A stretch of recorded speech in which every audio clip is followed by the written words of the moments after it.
In the summer of 2022, 23-year-old Maya Dawson and 24-year-old Liam Bennett embarked on what was supposed to be a 3-day exploration of Cambodia's Angkor archaeological park. The American tourists had planned to visit some of the lesser-known temples beyond the popular Angkor Wat complex. They rented motorbikes on July 14th and told the hostel staff they would return on July 17th. They never did. Their disappearance triggered a massive search operation that ultimately found nothing but Maya's broken camera strap near an overgrown path leading away from Prasat Pram, a small temple complex rarely visited by tourists. The case went cold for 3 years. Then, on August 22, 2025, a groundskeeper at an abandoned colonial-era building 18 kilometers from where the tourists disappeared noticed something unusual: scratches on the inside of a basement door that appeared to have been sealed shut decades ago. When authorities forced it open, they found Maya Dawson severely malnourished, her body covered with systematic burn marks and weighing just 39 kilograms. "Green room," she whispered when they found her. "Liam is in the green room." But what happened to Liam Bennett, and who had kept Maya captive for 3 years in the Cambodian jungle, you will find out in this video. Maya Dawson worked as a photographer for a travel magazine in Portland. Liam Bennett was finishing his master's degree in Southeast Asian Studies at the University of Washington. They had been dating for 8 months before their trip to Cambodia. Their itinerary, recovered from Maya's email, showed plans to spend 2 weeks in the country, with 3 days dedicated to exploring temples beyond the main Angkor complex. At 8:24 a.m. on July 14th, security cameras at the White Lotus Hostel in Siem Reap recorded Maya and Liam leaving on rented motorbikes. Maya wore khaki shorts, a blue tank top, and carried a black low-pro camera bag. Liam wore cargo pants, a green t-shirt, and had a small backpack. The footage shows them checking a paper map before driving away. At 9:37 a.m., they purchased water and snacks at a small store near the entrance to the archaeological park. The store owner later told investigators they mentioned plans to visit the Monkey Temple and other sites off the main tourist path. At 12:15 p.m., a French tourist's photograph, later recovered during the investigation, captured Maya and Liam in the background at Banteay Kadai Temple. This was the last confirmed sighting of the couple together. At 3:42 p.m., Maya posted a photo on Instagram from Prasat Pram, a small 5-tower temple complex largely reclaimed by jungle. The caption read, "Found this amazing place barely on the map. Going to explore some ruins we spotted from the road. Off the beaten path." Cell tower data confirms this was her last connection to any network. When Maya and Liam failed to return to their hostel on July 17th, the manager, Soka Chen, became concerned. The couple had paid for their room through July 20th and left most of their belongings there, including their passports. Chen called the local police at 8:32 p.m. "They seemed like careful travelers," Chen told investigators. "They always returned before dark. When they didn't come back for 3 days, I knew something was wrong." Police found the couple's rented motorbikes parked near Prasat Pram on July 18th. The bikes were undamaged and locked. Maya's camera bag was still attached to her motorbike, but her camera was missing. A broken camera strap was found on a narrow dirt path leading away from the temple complex and into denser jungle. Park Ranger Vithu Rith led the initial assessment. "The path they appeared to follow isn't on tourist maps," he said. "It leads to some collapsed structures that aren't part of the official archaeological sites. We sometimes find locals there hunting or collecting plants, but tourists rarely go that way." The search operation began on July 19th and quickly expanded. Cambodian authorities deployed 87 personnel, including police officers, park rangers, and local volunteers familiar with the terrain. 5 dog teams were brought in from a specialized unit in Phnom Penh. The U.S. Embassy provided satellite imaging support, and 2 advisors experienced in search and rescue operations. The search dogs followed a scent trail approximately 700 meters down the narrow path where the camera strap was found.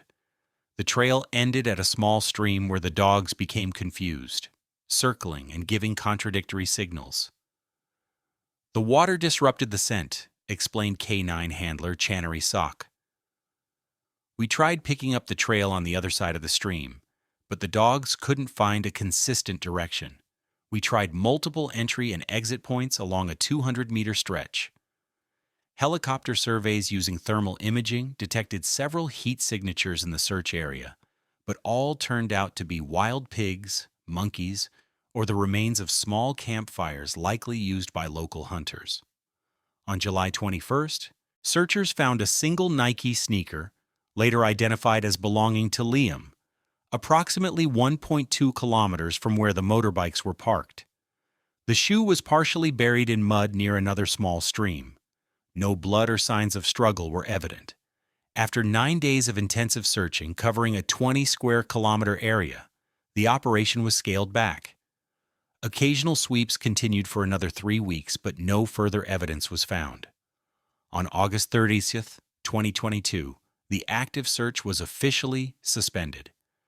We've exhausted all available resources and search strategies, Siem Reap Province Police Chief Makara Hong stated at the time. We're transitioning to an investigative phase while maintaining alertness for any new information. The families of Maya and Liam traveled to Cambodia during the search. They hired private investigators and offered a $50,000 reward for information. Several tips came in, but none led to viable leads. 3 years passed. The case remained open, but inactive. Then, on August 22, 2025, at approximately 10:15 a.m., groundskeeper Rithi Mias was checking an abandoned French colonial administration building approximately 18 kilometers from where Maya and Liam disappeared. The building had been scheduled for demolition to make way for a new visitor center for the archaeological park. While inspecting the basement, Mies noticed fresh scratch marks on the inside of what appeared to be an old storage room door. The door had been sealed shut with multiple layers of paint over decades, but the scratches had broken through in several places. "I thought maybe animals had gotten in somehow," Mias said in his statement. "But when I looked closer, I could see these were not animal scratches. They looked like someone had been trying to open the door from inside." Mies reported his discovery to his supervisor, who contacted the police. At 2:37 p.m., officers forced the door open and found Maya Dawson lying on a thin mattress in the corner of a windowless room approximately 3 meters by 4 meters. The room contained a bucket used as a toilet, a plastic water container, and food remnants. Maya was conscious but severely malnourished and dehydrated. She had extensive scarring on her arms, legs, and torso, including burn marks in geometric patterns. She was wearing only a tattered t-shirt, and her hair had been roughly cut short. She weighed 39 kilograms, down from her pre-disappearance weight of 57 kilograms, according to her medical records. When first responders entered the room, Maya reportedly looked at them and whispered, "Green room. Liam is in the green room." She was immediately transported to the Royal Angkor International Hospital in Siem Reap. Dr. Chenda Prak, who led Maya's initial medical assessment, documented multiple health issues: severe malnutrition, vitamin D deficiency, anemia, multiple poorly healed fractures in her right foot, evidence of repeated infections, and systematic burn marks and geometric patterns on her torso and limbs. Some of these burns appeared to have been inflicted as recently as a week before her discovery, while others had scarred over completely, indicating they had been made years earlier. The patient's physical condition is consistent with long-term confinement without exposure to sunlight, Dr. Prak's report stated. The pattern of injuries suggests systematic abuse rather than accidental trauma. When Maya was stable enough to speak with investigators 3 days after her rescue, she provided an initial account of what had happened. According to the interview transcript, she claimed that she and Liam had been exploring off the main path when they fell into a concealed pit trap. She said a man who identified himself as a park security officer found them and helped them out, but then attacked them with some kind of stun device when they were walking back to their bikes. "We woke up in different rooms," Maya told investigators. "I could hear Liam sometimes through the wall. The man said he was protecting the temples from foreign invaders. He said we were trespassing on sacred ground and had to be purified." Maya claimed that after about 6 months, Liam had attempted to escape during a feeding time, and the captor had taken him away. She said she hadn't seen or heard from Liam since then and assumed he was dead. According to her initial statement, she had been moved to the Colonial Building about a year ago, after being held in another location she couldn't identify. "He told me if I made noise, he would burn me," she said, pointing to the scars. "Each time I tried to call for help, he would burn a new pattern. He said it was purification." Maya's story seemed plausible on the surface. Investigators began searching the Colonial Building and surrounding area for any sign of Liam Bennett or the alleged captor. They found no evidence of other captives or human remains on the property. The building had been abandoned since the 1980s and was officially owned by the Cambodian government. Detective Virak Tan, assigned as lead investigator, formed internal suspicions after reviewing Maya's medical reports and initial statement. Several inconsistencies troubled him. The report noted that while Maya showed signs of long-term confinement, certain aspects of her physical condition didn't align with her story. The vitamin D deficiency and muscle atrophy indicated she hadn't been outside in years, Detective Tan noted in his case file. But her story suggested multiple locations and transport between them, which didn't align with the medical evidence. Forensic analysis of the room where Maya was found revealed another inconsistency. The scratch marks on the door showed different aging patterns. Some appeared fresh, while others had collected dust and showed signs of being at least 2 years old. This suggests she had been in that same room for much longer than the "about a year" she claimed in her statement, the forensic report indicated. When investigators examined the room more thoroughly, they found something else. Behind the mattress, partially obscured by the bed frame, were tally marks scratched into the wall. There were over 1,000 marks, arranged in groups of 5. Analysis determined they had been made with a small metal object, possibly a nail. Perhaps most significantly, Maya's detailed description of her alleged captor didn't match any known personnel working in the park, either officially or unofficially. She described him as a Cambodian man in his 50s with a distinctive scar across his right cheek and always wearing a park ranger uniform. "We've interviewed every current and former employee matching the age range," Deputy Chief Sokun Nek reported. "None matched the description, particularly the facial scar, which would be a memorable feature." As the investigation continued, Detective Tan began to consider a troubling alternative theory that Maya might be involved in Liam's disappearance. The medical evidence didn't fully support her story of multiple captivity locations. The room where she was found showed signs of very long-term occupancy, and her description of the captor couldn't be matched to any known person. "We have to consider all possibilities," Tan told his team, including that Ms. Dawson might not be telling us everything or might be shielding someone. A forensic examination of the Colonial Building revealed something else unusual. While most of the structure was covered in decades of dust and showed signs of abandonment, a service corridor connecting to the basement room had been used regularly. Dirt patterns on the floor indicated someone had been walking there every few days. Multiple fingerprints were found on a concealed entrance to this corridor, accessible through an overgrown garden area. When confronted with these findings, Maya became agitated and refused to speak further.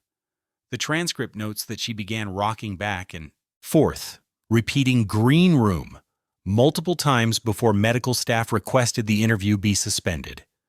2 weeks after Maya's rescue, the investigation took an unexpected turn. A local man named Soka Pech came forward after seeing news reports about the case.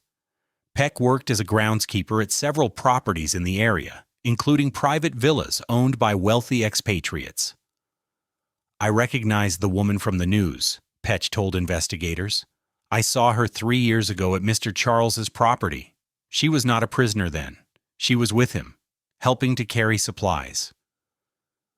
Mr. Charles was identified as Charles Blackwood, a 62-year-old British expatriate who had lived in Cambodia for over 20 years. Blackwood owned a secluded property approximately 12 kilometers from the colonial building where Maya was found. According to local records, he ran a small foundation supposedly dedicated to temple preservation and occasionally took on Western volunteers. Authorities obtained a warrant to search Blackwood's property. What they found contradicted Maya's story entirely and revealed a much more disturbing reality.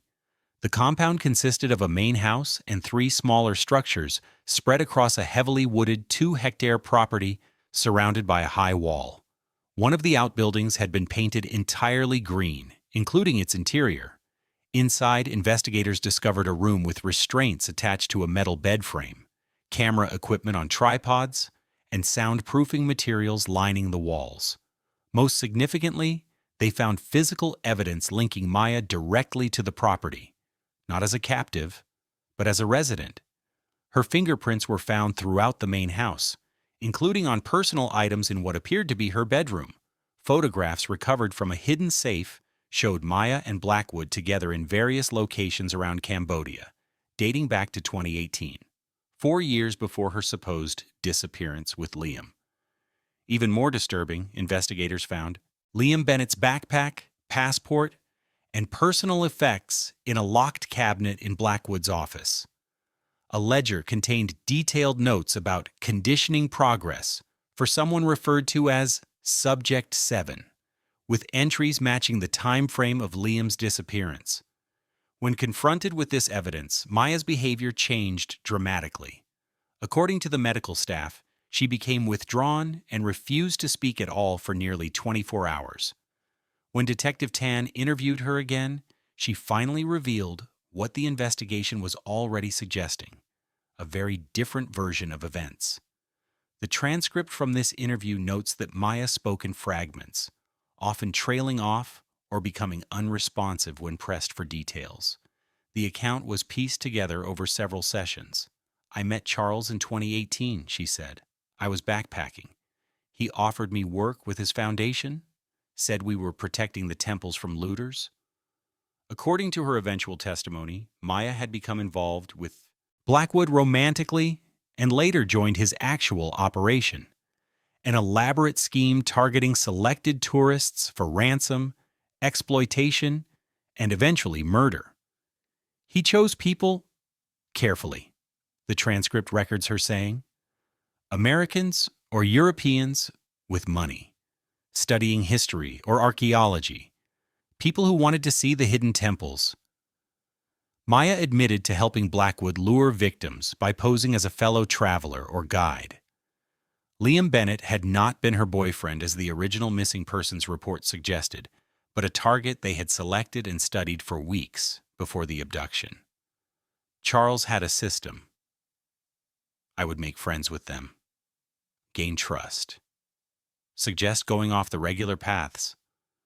The investigation determined that Blackwood had been operating this scheme for at least 7 years. Maya was not his first accomplice. Records found at the property indicated at least 2 other women had played similar roles before her. The fate of these previous accomplices remained unknown. As for Liam Bennett, the evidence painted a grim picture. The green room Maya had mentioned was where Blackwood took his victims for what the ledger called processing. Forensic analysis of the room found blood matching Liam's DNA in multiple locations, despite evidence of thorough cleaning.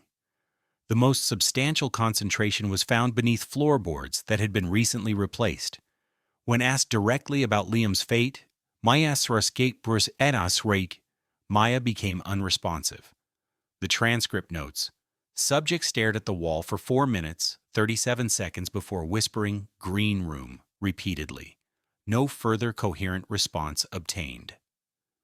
Detective Tan's theory, supported by the evidence, was that Maya had participated willingly in Blackwood's operation for years, including in the abduction of Liam Bennett. Something had changed in their relationship, leading Blackwood to turn on Maya and imprison her in the Colonial Building. The evidence suggests Ms. Dawson was not a long-term captive, as she initially claimed, but rather a willing participant who later became a victim herself, Tan wrote in his report. The psychological dynamics between them appear to have shifted from partnership to a predator-prey relationship. The investigation revealed that Blackwood had a comprehensive surveillance system throughout his property, including in the Colonial Building where Maya was found. Camera equipment discovered in his home could be remotely accessed from his computer, suggesting he had been monitoring Maya's captivity. Most disturbing was a collection of video files found on an encrypted hard drive. The files, dating back to 2016, documented the fates of at least 9 other victims, including Liam Bennett. The contents of these videos were sealed by court order, but the case summary described them as documentation of prolonged captivity, torture, and ultimate disposal of victims. As investigators closed in on Blackwood's operation, they discovered he had fled Cambodia 2 days after Maya was discovered. Immigration records showed he had flown to Bangkok and then disappeared. An international arrest warrant was issued through Interpol. 3 weeks into the manhunt, Thai authorities reported finding Blackwood's passport and personal effects in an abandoned fishing boat off the coast of Pattaya. No body was recovered, and investigators considered the possibility that he had faked his death to escape capture. Maya Dawson's legal status became complicated.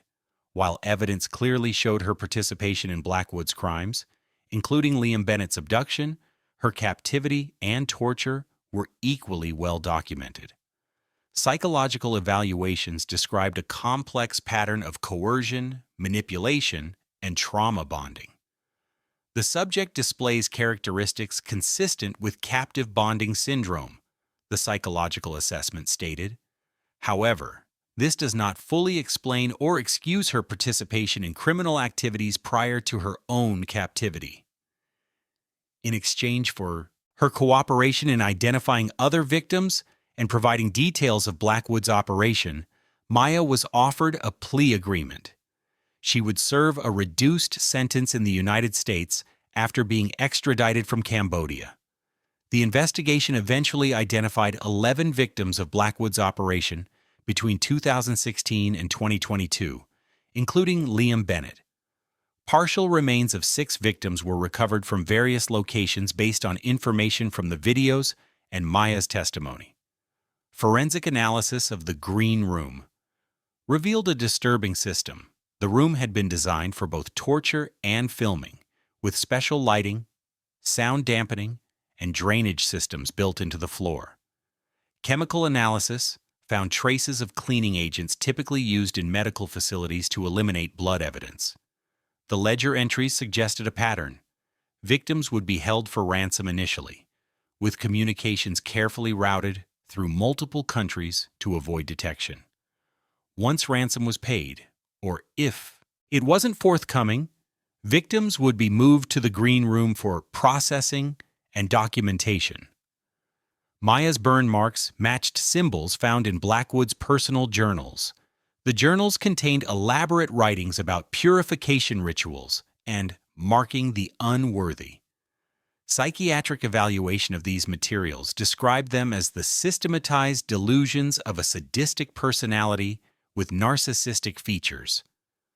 The symbols weren't random, noted forensic psychiatrist Dr. Richard Cohen, who reviewed the evidence.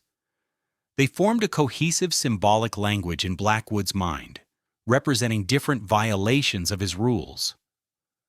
The subject was essentially branded with a record of her transgressions. As for why Blackwood had turned on Maya after years of collaboration, evidence pointed to a specific incident. Entries in his journal became increasingly paranoid approximately 4 months before Maya's imprisonment, with repeated references to betrayal and necessary correction. "He thought I was going to leave," Maya said in a later interview. I made a mistake.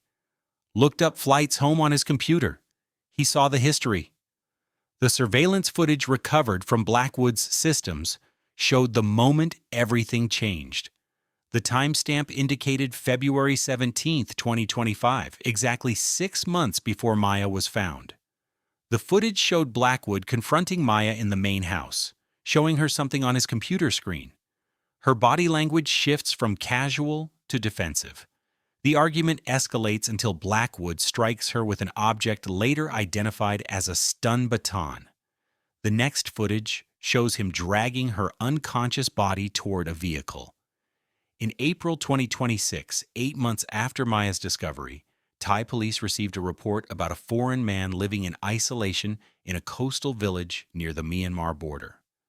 The man had severe burns on his face and hands, which he claimed were from a boat accident. Fingerprint analysis confirmed it was Charles Blackwood. During the arrest, Blackwood showed no resistance. According to the arrest report, he asked only one question: "Is she still alive?" Blackwood was extradited to Cambodia to face charges of kidnapping, torture, and murder. He refused to speak to investigators or court-appointed psychiatrists. The only statement in his file came from the Thai officer who arrested him. He said he had to finish his work. He said he had 7 more to purify. Forensic examination of Maya's captivity room revealed one final disturbing detail. The scratches on the door that led to her discovery hadn't been made in attempts to escape. Analysis of the angle and depth of the marks indicated they had been made from outside, not inside. The subject was scratching to get in, not out, the forensic report concluded. The pattern is consistent with someone using a key or similar object to deliberately damage the door from the corridor side. This suggested that Blackwood had been periodically visiting the room not just to provide food and water, but to deliberately mark the door, perhaps as part of the psychological torture, creating false hope that someone might notice the damage. Maya Dawson was eventually sentenced to 12 years in federal prison for her role in the abductions and deaths of Liam Bennett and 2 other American citizens. The psychological evaluation noted that she continued to display symptoms of severe trauma and dissociation. She alternates between recognizing her culpability and reverting to a victim narrative, the prison psychiatrist reported. She describes her relationship with Blackwood as like being underwater for years. Everything looks different down there. Charles Blackwood received multiple life sentences without the possibility of parole. He maintained his silence throughout the trial, speaking only once during sentencing to say, "The work remains unfinished." The families of the identified victims created a small memorial near Angkor Wat. A simple stone bench bears the names of those who were confirmed dead, including Liam Bennett. The inscription reads only, "They came to see wonders." Maya's prison records note that she requested a cell without windows. When asked why, she reportedly said, "I can always feel him watching." Cambodian authorities implemented new safety protocols throughout the Angkor Archaeological Park, including additional ranger patrols, emergency locator beacons at remote temples, and mandatory check-in procedures for tourists venturing beyond the main complex. The colonial building where Maya was found was demolished as originally planned. During the demolition, workers discovered another hidden room adjacent to where Maya had been kept. It contained only a chair facing the wall, shared with Maya's room, and a small hole at eye level, allowing someone to sit and watch her undetected. The case file contains one final note from Detective Tan, dated October 2026. Subject continues to scratch at her door during night hours. Guard logs indicate this behavior occurs primarily between 2 a.m. and 4 a.m. When asked about this behavior, subject states she is checking if anyone is there. She cannot explain further.